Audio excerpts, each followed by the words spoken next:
Well, good afternoon, Rod Staples. He's certainly not a fat controller. He's a tall, thin, slender fella. We've had an interview on the slender controller.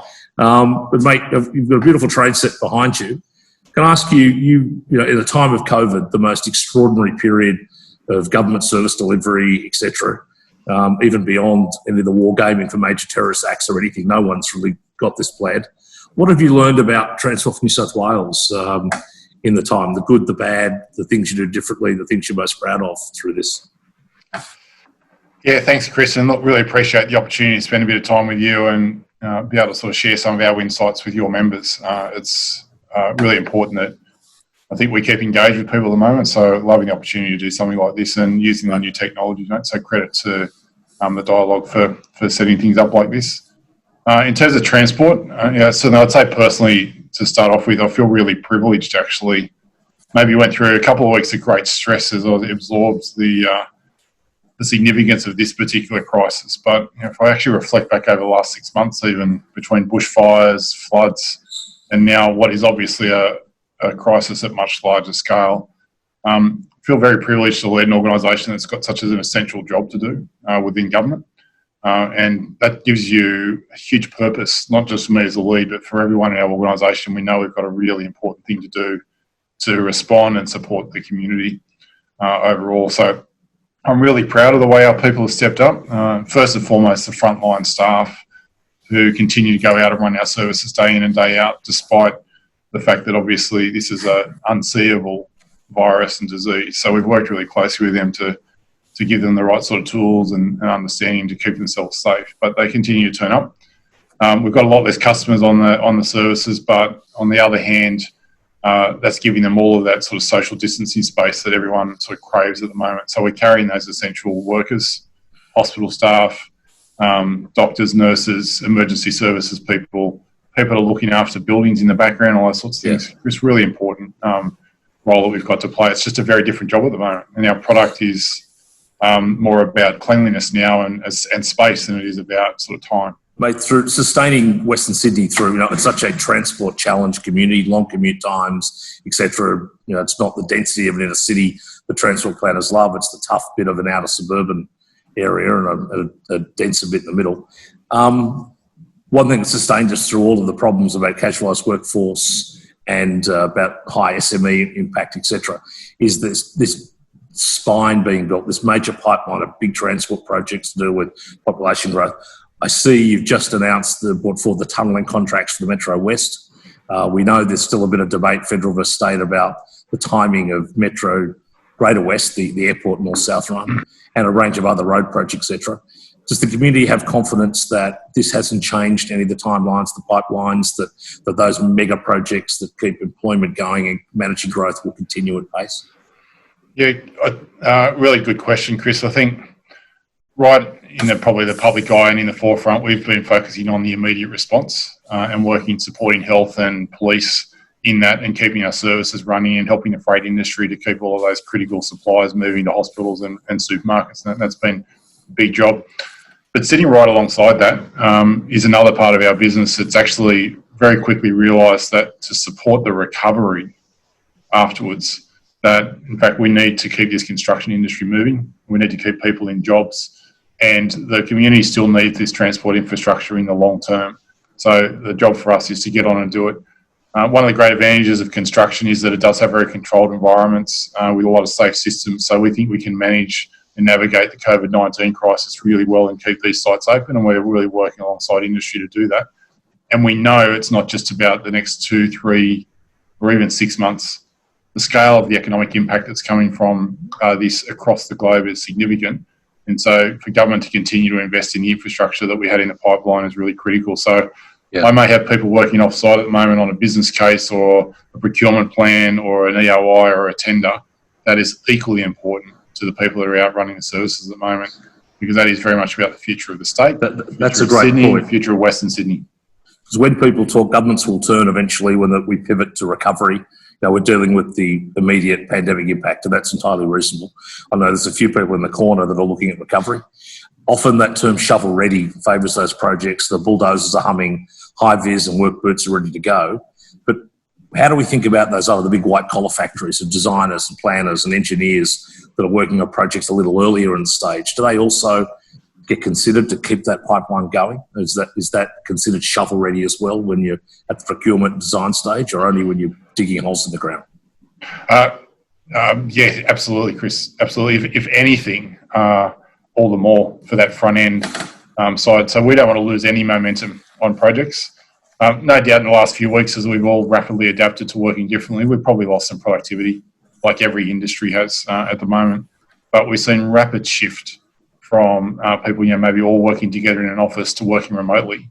I think I'm hugely confident that we can actually continue to develop projects, design projects, and get all of those things ready to move into market and move into construction in the months and years ahead. I'm not seeing any major barrier to that. In transport, a month ago, we had about 500 people working remotely. As of last week, more than 10,000. Now, that's a massive shift for us, but if I talk to any major design house or consultancy firm that's involved in supporting the delivery of our pipeline, they're all doing the same thing. We're going to have to learn how to work better in those environments. We've moved to different workplaces, but I'm actually seeing rich innovation and opportunity to do things differently and to do things smarter. And I think if we get this right, we'll come out, Sydney and New South Wales will come out a more productive state at the end of this than we were going in. And those big design studios are actually good at that. They've always been collaborating at home on big screens. So in some ways, it's not new for the Arabs and WSPs and Deloittes of the world to suddenly have to do something differently. They've been operating that way. That's great news. Hey, on the sort of social side of this, it's not only our economic recovery, it's the nature of our society. And as you know, and you discussed very well, you recognise that transport is both a social and economic policy lever. You've been very close to your minister, Andrew Constance. We all watched him go through his own life-changing experience, the tragedy of the bushfires that seems so long ago, but still earlier this year. And he spoke about it never be business as usual again. I think all of us are thinking about the changes in our lives. How does Rod Staples probably think about life beyond this, what you do differently at home, at work, whatever? Obviously, the move towards more online working, but at a more seminal level, how does it affect you personally? Yeah, I've been saying to my staff that we talk about bouncing back from this. And my view is, Chris, we'll never bounce back. We're going to bounce forward, where we'll actually be different out of this. And I am a glass half full kind of person, and I see lots of positives. I think that our appreciation for human connection and the importance of it and the value of it, I think will increase over this, because we're actually not having the opportunity to do that at the moment. So we may choose to be more remote in our working, but that's not to say we can't be more human in the way we connect. And I feel deeply that that was the initial reaction, was from people about that human space. So my great hope is that we can keep that sense as we go through the crisis. It will be hard, but personally, a softer, more caring, more human dimension within your own household, outside with your family, with your work colleagues, with your stakeholders. I'd like to think that there is that more sense of our common purpose as a community is a real opportunity. And certainly I'll do everything I can to lean in on that and do my part around that. Personally, I've just watched my 3 kids shift from school to home. Big credit to teachers, whether you're in the private or the public. They're pretty clean and tidy behind you there. That's it. This is our creative corner at home. It's just a little image. And I thought that was the future New South Wales transport plan. Yeah, well, that is work in progress, Chris, to be fair to say. And look, as a little example where my son, he does his schoolwork and then he gets some time to sort of chill out. He's a real creator. He pulls things apart, puts them together, and that's actually my desk where I work from home is right next to that. And I actually went for the last couple of years getting really stressed out that was always a mess. But I've suddenly flipped in the last month where I've gone, you know what? That's great. He's creating. And that's just a little symbol in my own mind that I've shifted in my attitude around this sort of stuff. Well, I've got a 19-year-old at home who's first year uni, doing law, doing exams and getting ready and trying to understand. He thought going to uni was all about meeting girls on the campus, and he's stuck at home with his father trying to do essays, and a 3.5-year-old who doesn't know the world's changed and just says, "You beauty, mum and dad, all to myself forever." So it's changing all of us in that way, and I think that's a good thing. But I've got to ask, at your place, are you Tiger King fans? Are you Ozark? What's the battle over Netflix and Amazon Prime? Yeah. The kids have actually been really good so far. They focus on their tech for school. And then we've not had a lot of tech. There's been a lot of reading going on in our house at the moment, which has been great. And we're coming into Easter. We've got school holidays coming up. There's a bit of a campaign emerging on board games such as Monopoly and Life and those sorts of things. So we're going to have some fun. I think Lego's going to feature pretty strongly as well. But yeah, tech will be there. Xbox is a big thing. Plenty of games in and around that with the kids. But surely the old Meccano set comes out for a transport issue, doesn't it? Yeah, I think there's plenty of Lego here. There's probably 50 kits of stuff behind me in Lego that we could sort out and try and manufacture. But look, it's going to be fun. It's going to be a little bit more restricting. Normally, I would be down the coast with a family on a boat, and so part of me sort of is a bit sad that we're not going to be able to do that. But I'm really positive about this being a chapter in my kids' lives that I'll actually remember. Right. Yeah, some negativity, but a lot of fond things around things that we did that we would never have done as a family. Well, can I, in closing, mate, firstly pay tribute to you. Firstly, I think a lot of people don't know about you, the personal passion you brought to using transport as aimed at Indigenous lives, which is, I know, you've driven strongly there.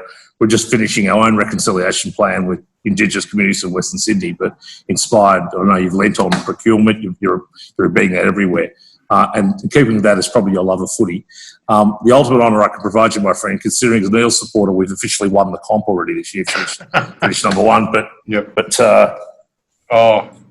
how's that nice for the Rabbits cap for you? The bit of popcorn in the Rabbits, Adam Reynolds. What can I say, Chris? What can I say? I should have mentioned the other thing we're going to watch is I've got the 2014 full season DVDs.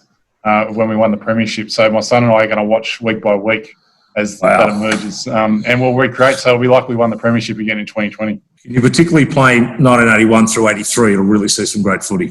But, I remember back that far, Chris, of course. Please pass on grateful community support to your staff. There has been and government's back in town for those who are naysayers about the role the public sector can play, often in partnership with your private sector service providers as well. But the very nature of government, I think, has been, if there's any positive to come out of this, is to remind people if we do it together and inspired by good governance, we can get through this. So yeah. The one thing I'd probably say to sort of wrap up, Chris, we're looking at customer, we're looking at our own people, and we're looking at the community.